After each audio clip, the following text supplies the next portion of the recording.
it's Jocelyn Uribe. Today I'm going to be talking about the impact of chronic loneliness on mental health, physical health, productivity, and what are some ways that we can address chronic loneliness. From Brene Brown that she did in an interview about social connectedness.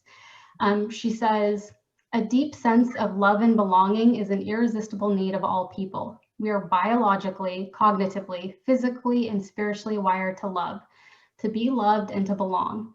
When those needs are not met, we don't function as we are meant to. We break, we fall apart, we numb, we ache, we hurt, we get sick. I think this is so deeply relevant to what we are hearing with a lot of our students and what we are dealing with ourselves. I think to some degree, all of us have experienced some disruption to our abilities to connect, right? And this really speaks to that human condition that it is a biological drive for us to connect. We are rewarded through connection and proximity, and we really thrive and survive through social exchange. We can see this with infancy, right? Infants develop through attachments. They learn very early on how to get their needs met through, whether it's through crying or whatever it is, but they learn very early about trust and mistrust and distrust. And that just continues to grow as we develop. We know that when our social ties are broken or threatened, we experience significant distress. Similar to when we talked about trauma, if you've sat with me before, right, this is an indicator for our brain that we are in a danger zone or that we are in a place that is threatening. And so we respond according to that threat lens. I think oftentimes feelings of loneliness are dismissed or they're minimized.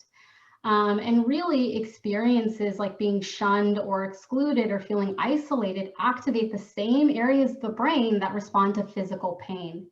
And what this tells us is that emotions are more than just surface reactions. They have a deep impact on our physical well-being and our overall well-being. So let's take a look at the next slide and look at the impact on mental health. Taking a look at depression, we know that there's a strong relationship between feelings of loneliness and depression. That when there is an increase in loneliness or disconnect, there is an increase in negative self-belief and suicidality. We also know that when there is an increase in loneliness, there is a decrease in life satisfaction. So self-isolation is also a common symptom of depressive episodes. And what I want to speak to here is there's almost this like self-perpetuating loop. So that when we are in a depressive state and we are withdrawing, we are removing ourselves from our social support networks. And when we lose connection with those social support networks, we have that increase again of feelings of loneliness or feelings of loss and that negative self-belief. And then we go more into withdraw. And then we withdraw again from our social networks. So it ends up being this loop of loss. When we look at anxiety, we know that socialization takes practice. We are all in education. We know this is so true for development.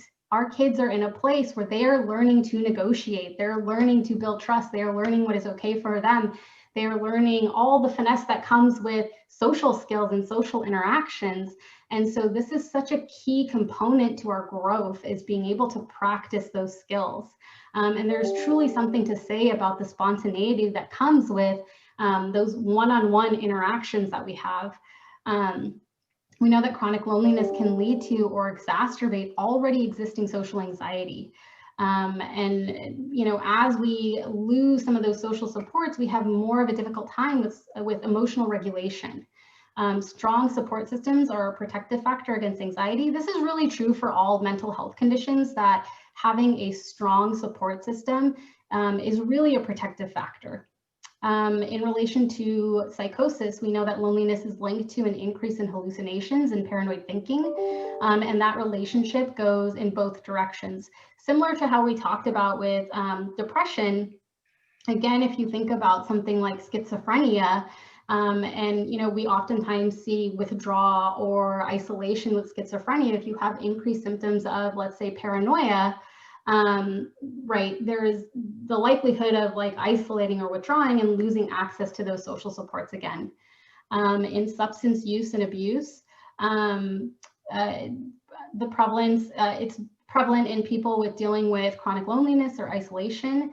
And loneliness is recognized as a risk factor in all stages of alcoholism. It's important to keep in mind, right, that lonely, or in regards to substance use, this is seen as like a coping skill, a maladaptive coping skill to deal with that chronic loneliness and those feelings of isolation.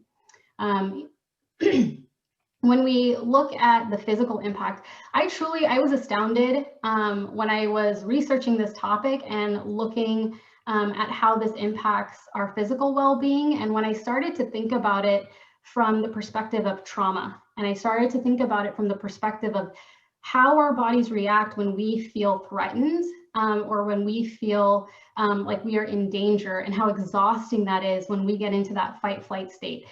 So when I started to think about it from that perspective, it started to make a lot more sense to me as to how this impacts our overall functioning. So what we see here is that when we are dealing with chronic loneliness, or when we're impacted by chronic loneliness, we see an increase in high blood pressure, heart disease, cognitive decline, impaired executive functioning, increased risk of dementia. I think the numbers that I saw was like a 20% increase in dementia, diabetes, stroke, increased risk of inflammatory response. And we know there's a relationship between inflammatory response and the development of cancers, memory decline, sleep problems, overeating, and overall decrease in life expectancy. I know for me that memory decline, sleep problems, overeating, that like for sure. And now when I think about this, I think about it from the perspective of that is an indicator to me that maybe I need to start connecting more, or maybe I can use it as a cue to start to think of what are stress reduction techniques that I can engage in.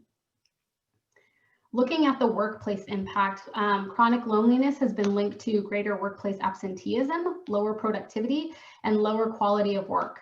And I think that something to take away from this is that, you know, I hope that people are taking this in the sense of what that means for not only ourselves, but also for our students, right? I think this is something that we're seeing with our students as well, that it's difficult for them to attend. It's difficult for them to be the best that they can be and produce work with that ability, because, right, we're all impacted to some degree. And I think that what can come out of that is that we can all have a little bit more grace for ourselves, a little more forgiveness for ourselves, in understanding that this has been a difficult time, but we can also have that same level of compassion and empathy for our students and for everyone that we work with. And we can even use that as an indicator to reach out to each other and say, hey, I notice it's been difficult to get a hold of you. How are things going?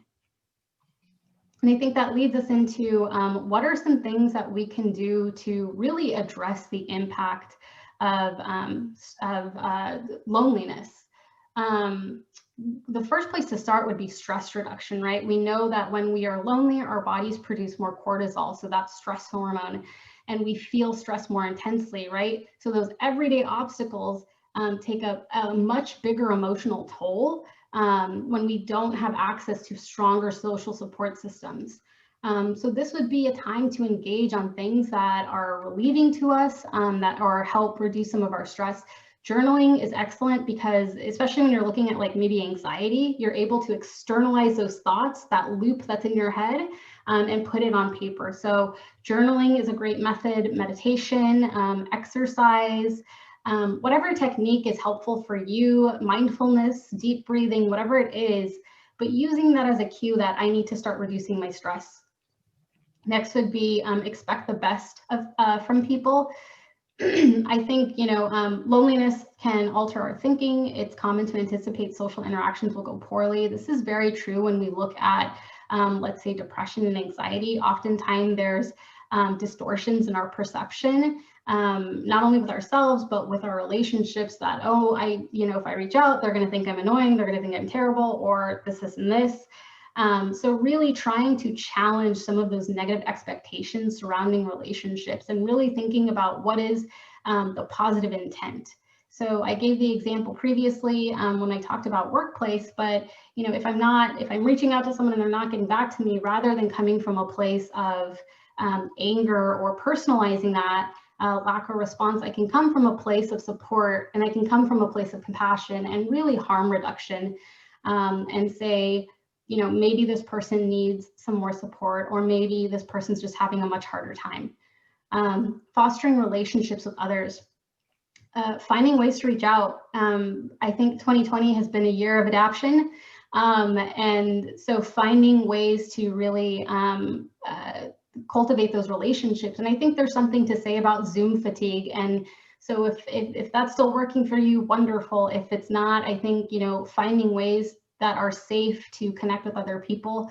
Something I do is I will literally, with like just a couple friends, will pick a backyard or pick a space, an outdoor space, and sit kind of far away. But I think just being able to be in the same space as people that I trust and care about is something that for me has been really helpful. Commit to calling someone you've been thinking about. I think this is especially true for our older adults who are maybe dealing with additional loss and anxiety and fear. I think there's a lot to say about being able to, you know, call our grandparents or our parents or our older neighbor and just reaching out and seeing how they are. Fostering relationships with ourselves. Remind yourself of your resiliency and your experiences. We have all been through difficult times before, and remember that we are capable and able, and we can make it through this, right? So remind yourself of your strengths and your protective factors. And finally, check in with yourself. See where you are and how you are functioning. If you are noticing that you are feeling more anxious, maybe attach to some of those stress reductions. If you are noticing that you are having more aches and pains, think about where that is coming from and try and address that. I hope that this has been helpful. I hope that people are, you know, able to see that, you know, I really want to come from a place of, you know, a lot of our students are dealing with loneliness, and I hope that this is kind of highlighting that this really can affect us globally, not just our mental health, but really our physical health. And it's so important for us to find ways to combat that and reach out to each other. Thank you.